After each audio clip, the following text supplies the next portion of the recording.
ថ្ងៃនេះខ្ញុំមានប្រធានបទមួយអំពីផលវិបាករ៉ាំរ៉ៃដែលបណ្ដាលមកពីការពិសាស្រាជាដំបូងវាមានផលប៉ះពាល់ទៅលើប្រអប់មាត់ដែលបណ្ដាលឲ្យមានមហារីកមាត់មហារីកបំពង់អាហារមហារីកក្រពះ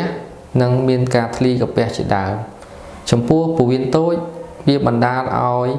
ពោះវៀនតូចបាត់បង់សមត្ថភាពនៅក្នុងការស្រូបយកវីតាមីនចំពោះថ្លើមបណ្ដាលឲ្យមានរលាកថ្លើមក្រិនថ្លើមមហារីកថ្លើមនិងមានផលប៉ះពាល់ទៅលើបេះដូងដែលបណ្ដាលឲ្យប្រែប្រួលចង្វាក់បេះដូងប្រអប់បេះដូងមានរីកធ្វើឲ្យលើសសម្ពាធឈាមនិងមានកង្វះគ្រាប់ឈាមផងដែរចំពោះប្រព័ន្ធការពាររាងកាយយើងវាឆ្លើយតបមិនបានល្អចំពោះមានការបង្ករោគណាមួយហើយក៏មានផលប៉ះពាល់ទៅលើខួរក្បាលដូចជាធ្វើឲ្យកោសិកាខួរក្បាលស្លាប់ខួរក្បាលរួមតូចជាដើម